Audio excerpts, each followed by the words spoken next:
பசுமாட்டுக்கு கொடுத்துட்டு அதிலிருந்து ஒரு இனுக்கு வீட்டுக்கு எடுத்துகிட்டு வரணும். அதை வந்து நம்ம சாம்பாரில் சாஸ்திரத்துக்கு போடணும். ஒரு சாம்பார் சாதம், ஒரு வாழைக்காய் பொரியல். இது வந்து ஆஸ் யூஷுவல் எப்பயும் வர அமாவாசைக்கு நம்ம வந்து இதை செய்யலாம்.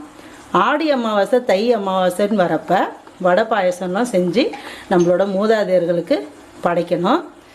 இப்போ அமாவாசைக்கு பார்த்திங்கன்னா நான் பாருங்கள் விளக்கேற்றி வச்சுட்டு வத்தி கொளுத்திட்டேன். அதே போல் வெற்றிலைப்பாக்கு, வாழைப்பழம், நம்மளோட மூதாதையர்களில் பெண்களும் இருப்பாங்க, அவங்களுக்கு கொஞ்சம் பூவு அதில் நான் வச்சுருக்கேன். அதே போல் இலை வந்து சாமிக்கு வடக்கை பக்கம் வந்து ஓப்பனில் இருக்கணும். இதை பாருங்கள், இது போல். அதே போல் நுனிபாகம் வந்து இடக்கை பக்கம் இருக்கணும்.